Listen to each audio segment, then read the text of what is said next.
ओम शान्ति।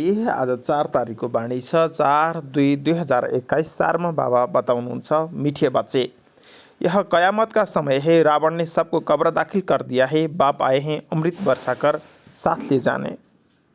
प्रश्न छ, शिव बाबा को भोला भंडारी भी कहा जाता है, क्यों?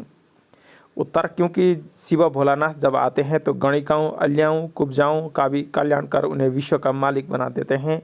आते भी है, देखो पतित दुनिया और पतित शरीर में है तो भोला हुआ ना। भोले बाप का डायरेक्शन है, मीठे बच्चे अब अमृत पियो, विकार रूपी विष को छोड़ दो। गीत सा, दूर देश का रहने वाला आया देश पर आया। ओम शांति। रूहानी बच्चों ने गीत सुना, अर्थात रूहों ने इस शरीर के कान द्वारा, कर्म इंद्रियों द्वारा गीत सुना। दूर देश के मुसाफिर आते हैं, तुम भी मुसाफिर होना।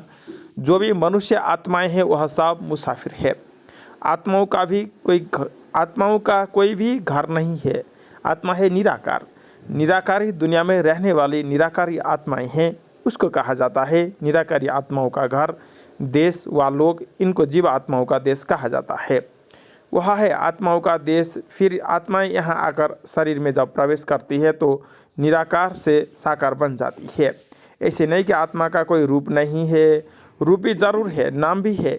इतनी छोटी आत्मा कितना पाठ बजाती है इस शरीर द्वारा।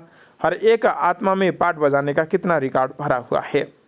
रिकॉर्ड एक बार भर जाता है, फिर कितना बारी भी रिपीट करो वही चलेगा। वैसे आत्मा भी इस शरीर के अंदर रिकॉर्ड है, जिसमें 84 जन्म का पाठ भरा हुआ है। जैसे बाप निराकार है वैसे आत्मा भी निराकार है। कहाँ कहाँ शास्त्रों में लिख दिया है वह नाम रूप से न्यारा है, परंतु नाम रूप से न्यारी कोई वस्तु होती नहीं। आकाश भी पोलार है, नाम तो है ना आकाश, बिगड़ नाम कोई चीज़ होती नहीं। मनुष्य कहते हैं परम पिता परमात्मा। अब दूर देश में तो सब आत्माएं रहती है, यह साकार देश है।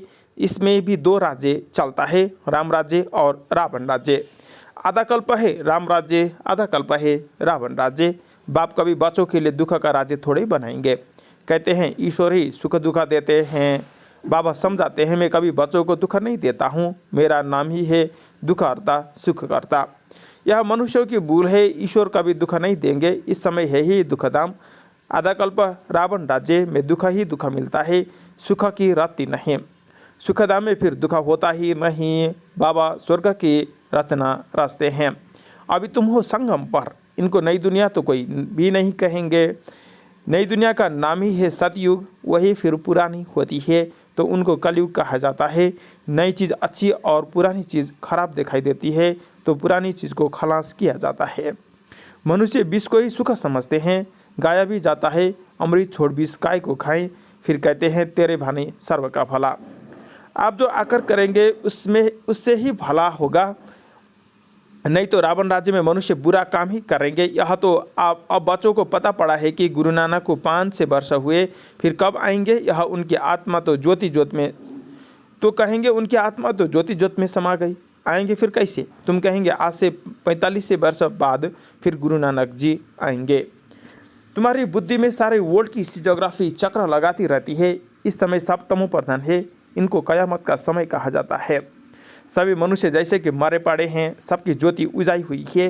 बाबा आते हैं सबको जगाने। बच्चे जो कामचिता पर बैठकर भस्म हो गए हैं, उनको अमृत वर्षा से जगाए साथ ले जाएंगे। माया रावण ने कामचिता पर बैठाए कब्र दाखिल कर दिया है। सभी सो गए हैं। अब बाप ज्ञान अमृत पिलाते हैं। अब ज्ञान अमृत कहाँ और वह पानी कहाँ? शिखालों का बड़ा दिन होता है तो बड़े धूमधाम से तालाब को साफ करते हैं, मिट्टी निकालते हैं, इसलिए नाम ही रखा है अमृतसर। अमृत का तालाब गुरु नानक ने भी बाप की महिमा की है। खुद कहते हैं एक ओमकार सत्यनाम वह सदैव सच बोलने वाला है। सत्यनारायण की कथा है ना। मनुष्य भक्ति मार्ग में कितनी कथाएं सुनते आए हैं। अमर कथा, तीसरी की कथा। कहते हैं शंकर ने पार्वती को कथा सुनाई।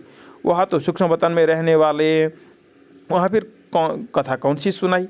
यह सब बातें बाबा बैठ समझाते हैं कि वास्तव में तुमको अमर कथा सुनाए अमरलोक में ले जाने आया हूँ।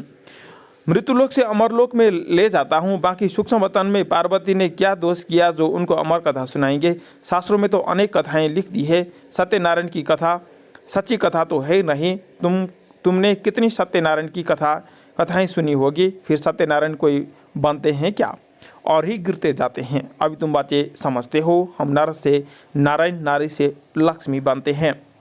यह है अमरलोक में जाने के लिए सच्ची सत्यनारायण की कथा। तीसरी की कथा, तुम आत्माओं को ज्ञान का तीसरा नेत्र मिला हुआ है।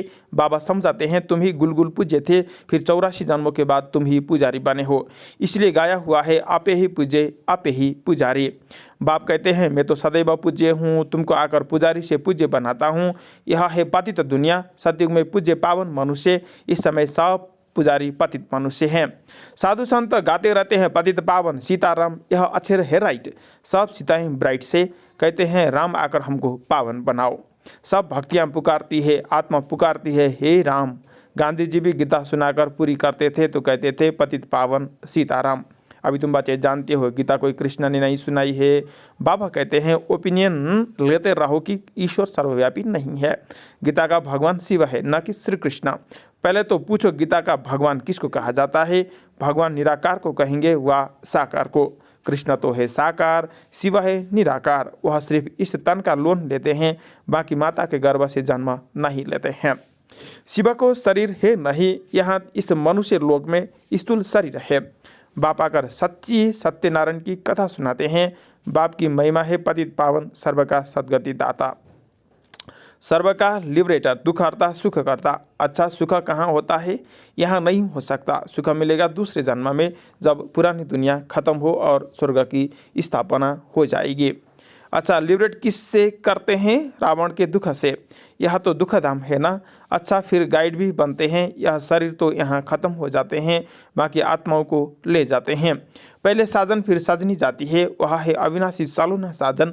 सबको दुख से छुड़ाए पवित्र बनाए घर ले जाते हैं।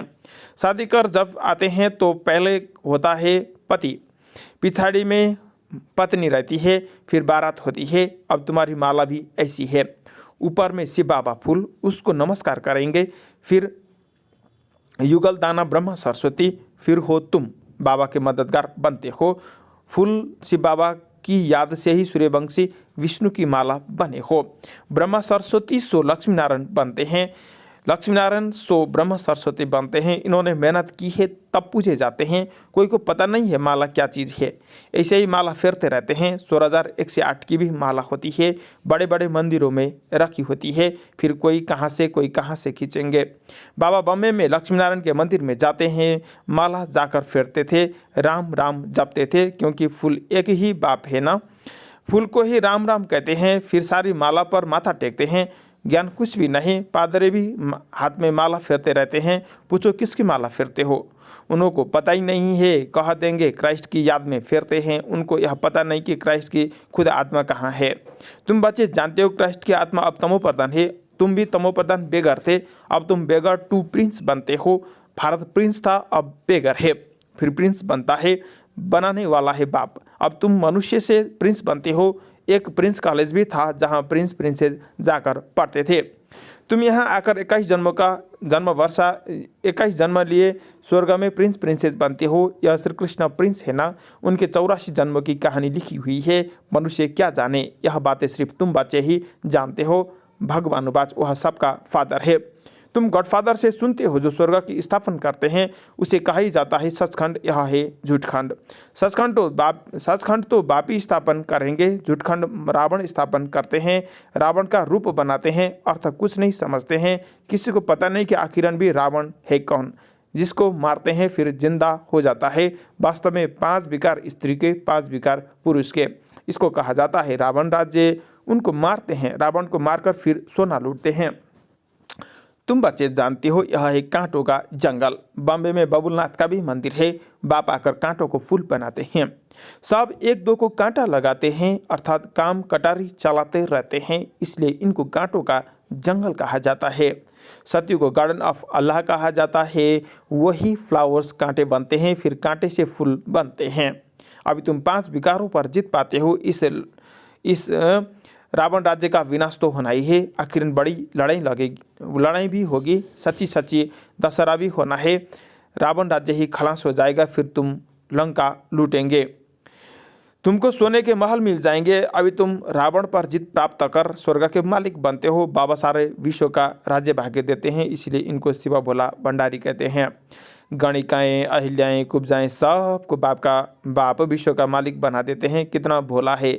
आते भी है पतित दुनिया पतित शरीर में, बाकी जो स्वर्ग के लायक नहीं है वह विष पीना छोड़ते ही नहीं है। बाबा कहते हैं बच्चे, यह अंतिम जन्म पावन बनो। यह विकार तुमको आदि मध्य अंत दुखी बनाता है। क्या तुम इस एक जन्म के लिए विष पीना नहीं छोड़ सकते हो? मैं तुमको अमृत पिलाकर अमर बनाता हूँ, फिर तुम पवित्र नहीं बनते हो? विष बिगर सिगरेट शराब बिगर रह नहीं सकते हैं हो। मैं बेहद का बाप तुमको कहता हूँ बच्चे, इसे एक जन्म के लिए पावन बनो तो तुमको स्वर्ग का मालिक बनाऊंगा। पुरानी दुनिया का विनाश और नई दुनिया की स्थापना करना यह बाप का ही काम है। बाप आया हुआ है सारी दुनिया को दुख से लिबरेट कर सुखधाम शांति धाम ले जाने। अभी सब धर्म विनाश हो जाएगा, एक आदि सनातन देवी देवता धर्म की फिर से स्थापना होती है। ग्रंथ में भी परमपिता परमात्मा को अकाल मूर्त कहते हैं।